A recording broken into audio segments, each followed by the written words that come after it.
gente! Bem-vindos à nossa segunda aula da segunda temporada da Semana Sem Dúvidas, os Experts em Escrita. E aí, o que vocês acharam do nosso momento de monitoria? O que vocês acharam da nossa primeira aula? Para quem não entrou em contato, não tirou suas dúvidas, tá em tempo essa nossa segunda aula e hoje é dia de baixar a aula, pegar o material, preparar seu papel e caneta para anotar todas as dúvidas e todos os conteúdos que forem relevantes que eu vou aqui falar para você.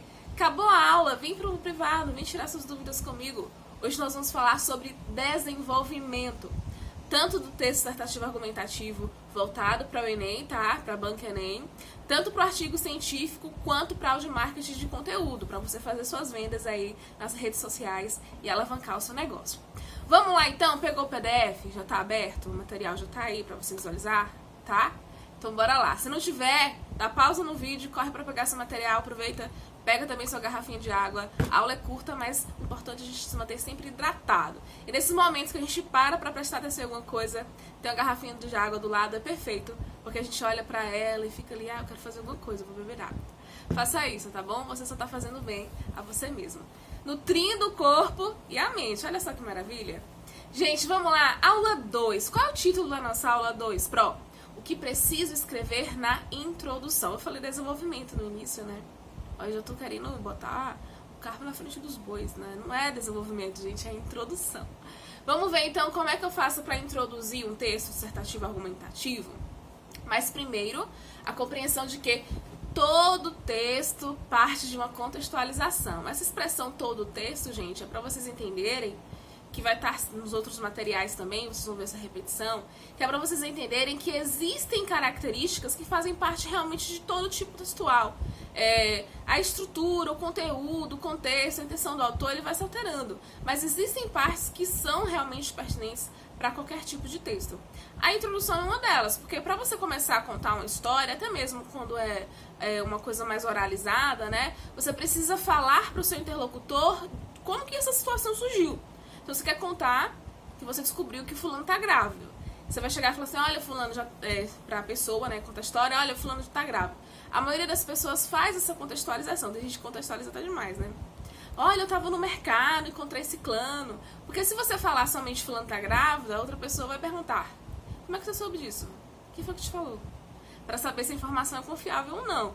Então essa contextualização ela é super importante também no texto escrito. Até porque no texto escrito, gente, o seu leitor, muito provavelmente, nesses 3 tipos textuais inclusive, não vai estar ali ao seu lado para te perguntar o que você quis dizer com isso, quem te falou, como você ficou sabendo. Não tem essas possibilidades que a oralidade nos apresenta.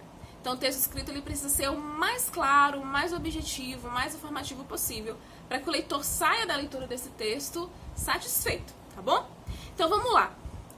Como que eu começo a introdução de um texto dissertativo argumentativo com vistas para a estrutura da redação de exames vestibulares ou da sua escola também, né? Normalmente quem está no ensino médio, os professores já pedem para fazer textos nessa estrutura do Enem, para que você tenha sucesso aí quando for prestar o exame.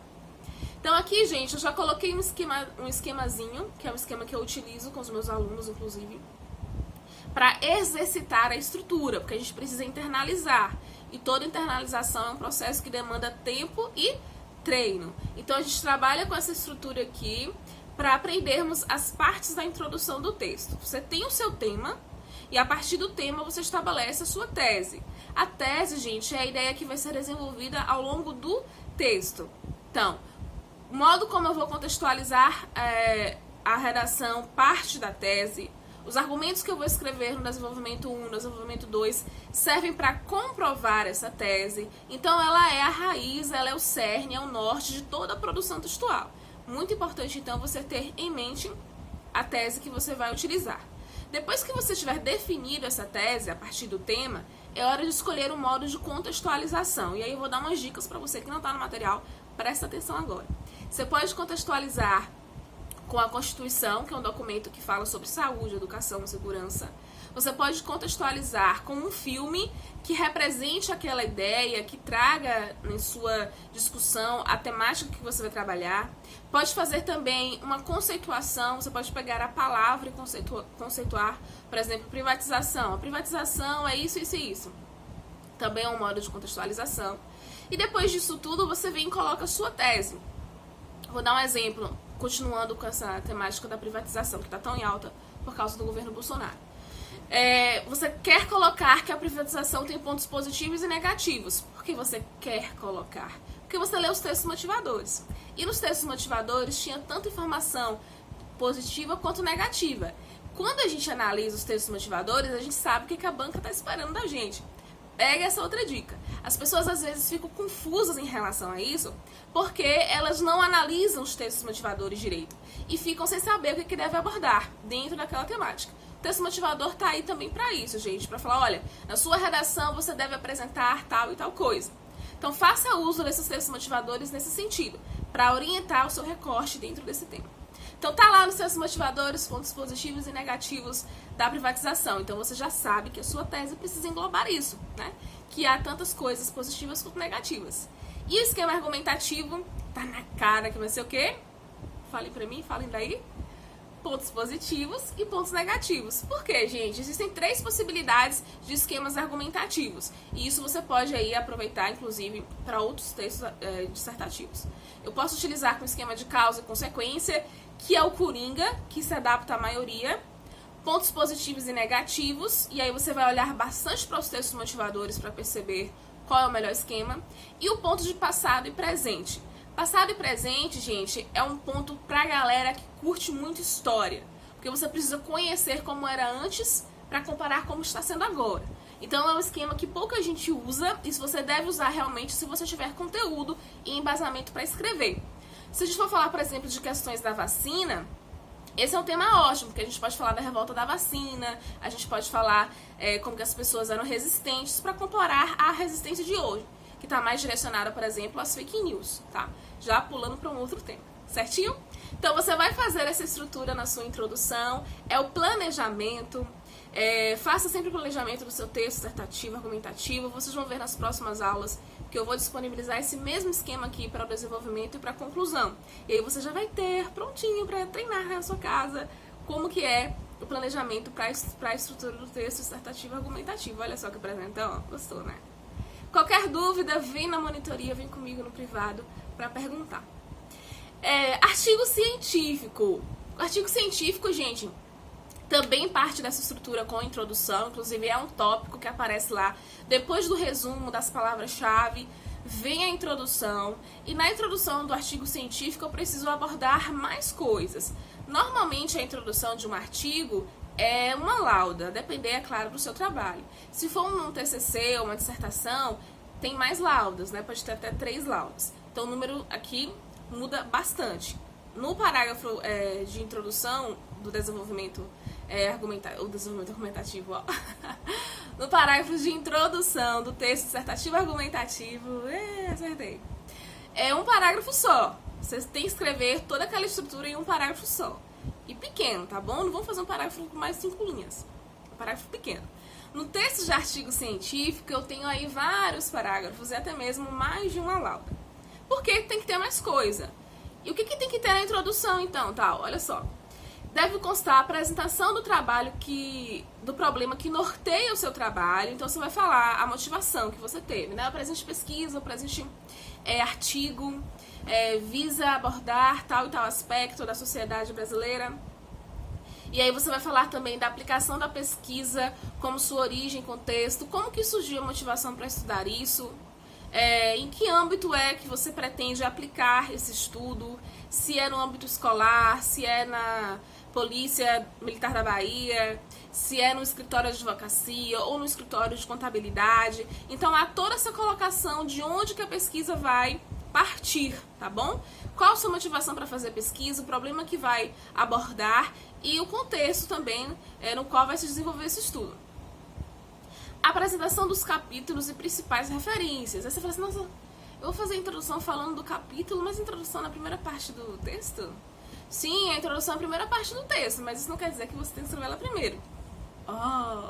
Para você chegar na introdução, gente, você precisa saber qual é o objetivo, qual é a hipótese que você vai trabalhar, qual é a metodologia que você vai aplicar, quais os referenciais teóricos que você vai abordar, porque você também precisa citar isso, e como que você vai organizar seu trabalho. Então, ao contrário do que muita gente pensa, a introdução ela vem Depois que você já fez todas essas definições, que vão estar principalmente no desenvolvimento é amanhã, então você vai observar aí tudo que precisa constar nessa introdução.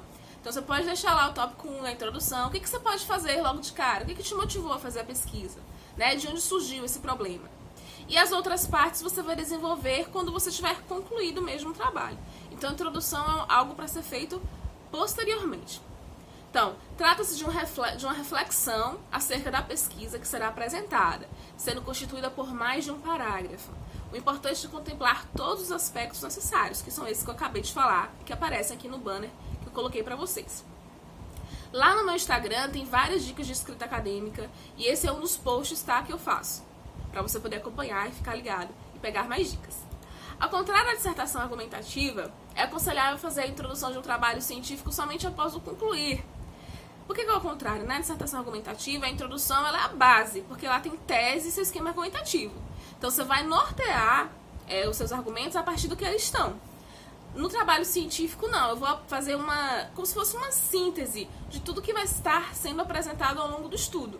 Por isso que, para fazer a síntese, primeiro você precisa do original. Você pega um texto original para depois resumir. Então, por isso que eu recomendava que você faça a introdução posteriormente à escrita do trabalho. Vamos para marketing, hora da água. Textos de marketing, né? A parte mais delicinha, assim. A introdução deve ser bem curta. Gente, essas dicas aqui são dicas para você ranquear no Google, inclusive, tá bom? Quando vocês pesquisarem marketing de conteúdo, vocês vão ver que tem essa sigla, né, que é o SEO, que é a sigla que indica que o texto está otimizado para o Google.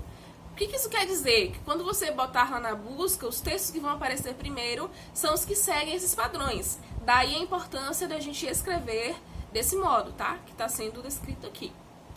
E aí, gente, esse é o trecho que tem no máximo 3 linhas. Você não precisa justificar o texto, justificar e deixar ele retinho. Por exemplo, aqui em PDF, vocês vão observar, dê uma olhadinha aí no arquivo, dá uma subidinha.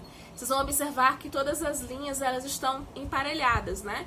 Todas seguindo a mesma diagramação ali na régua, né? Por volta de 16. Quando você vai escrever um texto para marketing, mesmo que seja em site, em blog, não importa onde esse texto vai circular, a gente não justifica, a gente deixa ele mesmo assim, como se fosse uma escadinha, né? Não fica retinho, não. E aí, gente, os parágrafos, realmente nenhum deles deve ter mais de 3 linhas, porque senão fica uma leitura...